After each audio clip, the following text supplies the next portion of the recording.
നമസ്കാരം. ചേച്ചി, സുരേഷ് ഗോപി കേന്ദ്രമന്ത്രിയാവുന്നതോടുകൂടി എത്രത്തോളം പ്രതീക്ഷകളുണ്ട്? തീർച്ചയായും ഞങ്ങൾ വളരെയധികം സന്തോഷത്തിലാണ് ഇപ്പൊ എല്ലാവരും നിൽക്കുന്നത്. ഞങ്ങളെ അത്രയും എന്താ പറയാ കുറെ വർഷത്തെ പ്രയത്നമാണ് നമ്മൾ ഈ സന്തോഷം എല്ലാവരും കൂടി ആളെ സ്വീകരിക്കാനായിട്ട് നിൽക്കുന്നത്. നമസ്കാരം. നമസ്കാരം ചേച്ചി, എത്രത്തോളം പ്രതീക്ഷകളുണ്ട് കേന്ദ്രമന്ത്രിയായിട്ട് സുരേഷ് ഗോപി തൃശ്ശൂരിൽ എത്തുന്ന സമയത്ത്? ഒരുപാട് പ്രതീക്ഷകളുണ്ട്. ഒരുപാട് പ്രതീക്ഷകളിലാണ്. തൃശ്ശൂരിൽ ഇനി സംഭവിക്കാൻ പോകുന്ന വികാസങ്ങളെ പറ്റിയിട്ട് നമുക്ക് ഇപ്പോൾ ചിന്തിക്കാൻ പോലും പറ്റില്ല എന്നുള്ളതാണ് ഞാനിപ്പോ വിചാരിച്ചുകൊണ്ടിരിക്കുന്നത്. ഈ BJP ഇപ്പൊ നേടിയെടുത്തിരിക്കുന്ന വോട്ടുകളൊക്കെ ഉണ്ടല്ലോ, ഇതൊക്കെ നിലനിർത്താൻ സാധിക്കുമെന്ന് പ്രതീക്ഷിക്കുന്നുണ്ടോ? 100% നമ്മൾക്ക് നിലനിർത്താൻ പറ്റും. ഇതിനേക്കാളും ഇരട്ടിയായിട്ട് ഇനി MLA ഇലക്ഷനിൽ നമ്മൾ കാണിച്ചു കൊടുക്കണം എന്ന് വിചാരിക്കുന്നു. 100% തൃശ്ശൂരൊക്കെ കിട്ടുമോ? കിട്ടിയിരിക്കും. ചേച്ചി നമസ്കാരം. സ്വീകരിക്കാൻ നിൽക്കണം. തീർച്ചയായിട്ടും. എത്രത്തോളം പ്രതീക്ഷയുണ്ട് അദ്ദേഹം ഇവിടെ സ്ഥാനാർത്ഥിയായി വിജയിച്ച് കേന്ദ്രമന്ത്രിയായി വന്നിരിക്കുന്ന ഈ ഒരു സമയത്ത്? എത്രത്തോളം പ്രതീക്ഷ എന്നുള്ള ചോദ്യം തന്നെ റോങ്ങാണ്. വളരെയധികം പ്രതീക്ഷയുണ്ട്. കാരണം നല്ല രീതിയിലേക്ക്, കാരണം ഇപ്പോഴാണ് ഒരു മാറ്റം കറക്റ്റ് ആയിട്ട് വന്നത്. അപ്പൊ എന്തായാലും നല്ല രീതിയിലുള്ള ഹൈപ്പ് നമുക്ക് പ്രതീക്ഷിക്കാം. നമ്മുടെ നാടിന്റെ വികസനമാണ് അദ്ദേഹം മുന്നിട്ട് വെക്കുന്നത്.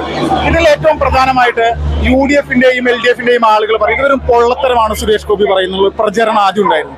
ഇതിനെ പൊളിച്ചെഴുതുന്ന ഒരു വിധി തന്നെയായിരുന്നു. അത് തീർച്ചയായിട്ടും അത് നമ്മൾ പ്രത്യേകം എടുത്ത് പറയേണ്ട ആവശ്യമില്ലല്ലോ. നമുക്ക് ഓരോ ഇതിലും ഓരോ ഇലക്ഷൻ ടൈമിലെല്ലാം നമുക്ക് ഓരോ മാറ്റങ്ങൾ വരുമ്പോൾ തന്നെ പ്രതീക്ഷിക്കാം. പിന്നെ ബാക്കിയുള്ളതിനെ കുറിച്ച് പറയാൻ ആധികാരികമായിട്ട് പറയാൻ ഞാൻ ആളല്ല. എങ്കിലും ചേച്ചി നമസ്കാരം. നമസ്കാരം. ചേച്ചി, കേന്ദ്രമന്ത്രിയായിട്ട് സുരേഷ് ഗോപി വരുമ്പോൾ എത്രത്തോളം പ്രതീക്ഷകളുണ്ട്? ഞങ്ങളിവിടെ ഒരു ദൈവത്തിനെ പോലെയാണ് ആളെ കണ്ടത്. ഇനി ഞങ്ങളുടെ തൃശ്ശൂരിന്റെ ഓമനപുത്രനായ സുരേഷ് ഗോപിക്ക് 1000 അഭിവാദ്യങ്ങൾ. അതിനൊപ്പം നമ്മളെ അനീഷേട്ടൻ അഭിവാദ്യങ്ങൾ. പിന്നെ ഇവിടെ ഈ ഭരണം കണ്ട് ഇങ്ങൊരാളും ഈ തൃശ്ശൂരിന് വേണ്ടി കയറരുത്. അടുത്ത വട്ടം ഇന്ത്യ മുന്നണിയിൽ നിന്ന പോലെ UP-യിലൊക്കെ BJP-യെ തോൽപ്പിച്ചതുപോലെ കേരളത്തിലെ ഈ തൃശ്ശൂര് പാർലമെന്റ് മണ്ഡലത്തിൽ മാത്രം കോൺഗ്രസും CPM അല്ലെങ്കിൽ LDF-ഉം UDF-ഉം ഒന്നിച്ചു കഴിഞ്ഞാൽ സുരേഷ് ഗോപി വിജയിക്കാൻ പറ്റും? ജയിക്കും. സുരേഷ് ഗോപി ജയിക്കും. ഇപ്പോ അവരുടെ വോട്ട് 6,60,000 സുരേഷ് ഗോപി കിട്ടിയത് 4,10,000. ആയിക്കോട്ടെ, ഇനി അടുത്ത പ്രാവശ്യം ഇതിന്റെ ഇരട്ടിക്ക് കിട്ടും.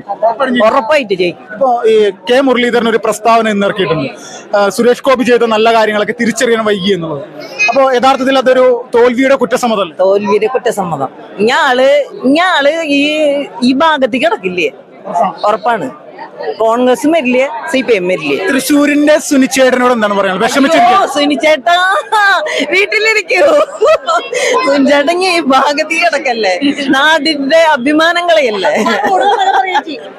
റോഡല്ല, ആളുടെ വീടിന്റെ അവിടെ നന്നാക്കട്ടെ ആദ്യം, അല്ലാണ്ട് ഇവിടെ അല്ല. ആളുടെ വീടിന്റെ അവിടെ ആദ്യം നന്നാക്കട്ടെ. എന്നിട്ട് 7 നിയമസഭാ മണ്ഡലങ്ങളിൽ 6-ലും BJP ആണോ ഒന്നാം സ്ഥാനത്ത്. നാട്ടിക നിയോജക മണ്ഡലത്തിൽ 14,000-ന് മുകളിൽ വോട്ടുകളുടെ ഭൂരിപക്ഷത്തിലാണ് സുരേഷ് ഗോപി ലീഡ് ചെയ്ത്. ഇതൊക്കെ നിലനിർത്താൻ പാർട്ടിക്ക് സാധിക്കുമെന്ന് പ്രതീക്ഷിക്കുന്നുണ്ടോ? ഉണ്ടെങ്കിൽ അതിന്റെ കാരണം നമ്മുടെ പാർട്ടിയല്ലേ? നമ്മുടെ പാർട്ടി നന്നായിട്ട് നിലനിർത്തി ചെയ്യും. ഇതിലധികം ഇനി അപ്പുറത്തേക്ക് പോവുകയും ചെയ്യും. അതിലൊന്നും ഇനി ഒന്നും പറയാനില്ല ഞങ്ങക്ക്. BJP-യുടെ സംഘടനാ പ്രവർത്തനത്തിൽ എത്രത്തോളം പ്രതീക്ഷകളുണ്ട്? 100% പ്രതീക്ഷ. ഒന്നും പറയാനില്ല ഞങ്ങക്ക്. എത്രത്തോളം പ്രതീക്ഷകളുണ്ട് കേന്ദ്രമന്ത്രിയായിട്ട് അദ്ദേഹം ഇവിടെ വരുന്ന സമയത്ത്? പ്രതീക്ഷകൾ ഒരുപാടുണ്ട്. ആള് പറയുന്ന കാര്യങ്ങളെല്ലാം വികസനങ്ങളെല്ലാം ചെയ്യുമെന്ന് ഞങ്ങൾക്ക് നല്ല ഉറപ്പായുള്ള വിശ്വാസമുണ്ട്. സംഘടനാ പ്രവർത്തനത്തിലേക്ക് എത്രത്തോളം സംതൃപ്തി ഉണ്ടായിരുന്നു? സംഘടനാ പ്രവർത്തനം ഞങ്ങൾ അമ്മാതിരി കഷ്ടപ്പെട്ട് ചെയ്തിട്ടുണ്ട്. എല്ലാവരും നല്ലോണം ബുദ്ധിമുട്ടിയതിന്റെ ഗുണമാണ് ഇപ്പൊ സുരേഷ് ഗോപി ഇവിടെ വിജയിച്ചു നിൽക്കുന്നത്. വലിയ പ്രതീക്ഷകളാണ് മുന്നോട്ട് പോകുമ്പോൾ. വലിയ പ്രതീക്ഷകൾ തന്നെയാണ് മുന്നോട്ട്. കാരണം എന്താ? കാരണം സുരേഷ് ഗോപി പറഞ്ഞു ചെയ്യും എന്ന് ഞങ്ങൾക്ക് ഉറപ്പായ വിശ്വാസങ്ങളുണ്ട്. പഞ്ചായത്ത് ഇലക്ഷനൊക്കെ കിട്ടുമോ, അല്ലെങ്കിൽ കോർപ്പറേഷനൊക്കെ പിടിക്കാൻ പറ്റുമോ? കോർപ്പറേഷനൊക്കെ പിടിക്കാനുള്ള തന്ത്രപ്പാടിലാണ് ഇപ്പൊ ഞങ്ങള്. എത്രത്തോളം പ്രതീക്ഷകളുണ്ട് ഇവിടെ ഒരു കേന്ദ്രമന്ത്രി വരുന്ന സമയത്ത്? നല്ല രീതിയിൽ പ്രതീക്ഷകളുണ്ട്. കാരണം എന്താ? സുരേഷ് ഗോപി എന്നൊരു വ്യക്തി തന്നെ, അദ്ദേഹത്തെ നമുക്ക് പ്രതീക്ഷിക്കാം. മറ്റേ ആൾക്കാരെ പോലെ ഇല്ലല്ലോ. ഇപ്പോ സുരേഷ് ഗോപി ചെയ്ത നല്ല കാര്യങ്ങളൊക്കെ ഇവിടെ ഈ തിരിച്ചറിയാൻ വൈകിപ്പോയി എന്ന് K. മുരളീധരന്റെ ഒരു കുറ്റസമ്മതം ഉണ്ടായിരുന്നു. ഏത് രീതിയിൽ കാണുന്നു? നേമത്ത് നടന്ന പോലെയുള്ള കാര്യങ്ങൾ ഇവിടെ നടക്കില്ല എന്നുള്ളത് മനസ്സിലായി. അതാണ് സുരേഷ് ഗോപി ചെയ്ത നല്ല കാര്യങ്ങൾ ആളുകളിലേക്ക് എത്തിയത്.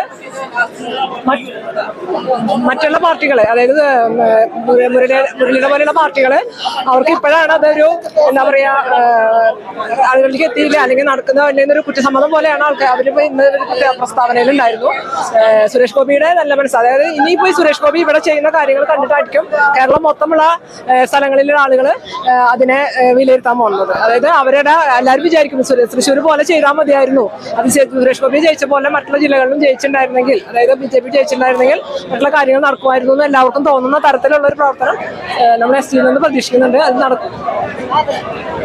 ചേച്ചി നമസ്കാരം. നമസ്കാരം. എത്രത്തോളം പ്രതീക്ഷകളുണ്ട് കേന്ദ്രമന്ത്രിയായിട്ട് സുരേഷ് ഗോപി ഇങ്ങോട്ട് വരുന്ന സമയത്ത്? പറഞ്ഞ കാര്യങ്ങളൊക്കെ എന്തെങ്കിലും നടക്കുമോ? എല്ലാ കാര്യങ്ങളും ആള് ചെയ്യുക, പറഞ്ഞ വാക്കാള് പാലിക്കുന്ന ഒരു വ്യക്തിയാണ്. എല്ലാ കാര്യങ്ങളും നടക്കും ചെയ്യും, അതിലൊരു സംശയം വേണ്ട. ശരിയാണ്. ചേച്ചി നമസ്കാരം. നമസ്കാരം. സുരേഷ് ഗോപി പറഞ്ഞ വാഗ്ദാനങ്ങളൊക്കെ നടപ്പിലാക്കുമോ? ചെയ്യും. തൃശ്ശൂർക്കാർക്ക് ഉറപ്പിക്കാം, തീർച്ചയായിട്ടും ചെയ്യും. അപ്പോൾ വരുന്ന നിയമസഭാ തെരഞ്ഞെടുപ്പിലും ത്രിതല പഞ്ചായത്ത് ഇലക്ഷനിലൊക്കെ ഇതിന്റെ ഒരു പ്രതിധ്വനി ഉണ്ടാകുമോ വോട്ടിന്റെ കാര്യത്തിൽ? തീർച്ചയായിട്ടും ഉണ്ടാകും. സംശയം. ചേച്ചി നമസ്കാരം. നമസ്കാരം. സുരേഷ് ഗോപിയുടെ എത്രത്തോളം താല്പര്യമുണ്ടെന്ന് ഇവിടെ വരുന്ന സമയത്ത് നമുക്ക് മനസ്സിലായി. അത് BJPയോടാണോ സുരേഷ് ഗോപിയോടാണോ? തീർച്ചയായിട്ടും പാർട്ടിയെ കൂടെ തന്നെ സുരേഷ് ഗോപിയോട് തന്നെ ഇഷ്ടം. ഇവിടെ സുരേഷ് ഗോപിയെ സംബന്ധിച്ച് ഏറ്റവും പ്രധാനപ്പെട്ട ഒരു കാര്യം എന്ന് പറഞ്ഞാൽ അദ്ദേഹം ഒരുപാട് വാഗ്ദാനങ്ങൾ ഇവിടെ തൃശ്ശൂർ നൽകിയിട്ടുണ്ട്. അതിലൊക്കെ ഒരു യാഥാർത്ഥ്യം നടപ്പിലാക്കാൻ സാധിക്കും അദ്ദേഹത്തിന്? തീർച്ചയായിട്ടും സാറ് കണ്ടിരിക്കുന്ന ആ ഒരു യാഥാർത്ഥ്യം എന്ന് പറയുന്നത് ശരിക്കും വികസനം തന്നെയാണ്. അത് ഒരു നല്ലൊരു വലിയ കാഴ്ചപ്പാട് ആളുടെ മുന്നിൽ തന്നെയുണ്ട്. തീർച്ചയായിട്ടും ആളത് നടപ്പിലാക്കും, ഉറപ്പാ. ചേച്ചി നമസ്കാരം. ഒരു പാർട്ടി നോക്കാണ്ട് പ്രവർത്തിക്കുന്ന ആളാണ് BJP. എന്തെങ്കിലും പ്രവർത്തിക്കുന്നുണ്ടെങ്കിൽ അത് പറഞ്ഞ കാര്യം പ്രവർത്തിക്കുള്ളൂ, അല്ലാത്ത കാര്യം ആള് പറയില്ല. ഇല്ല.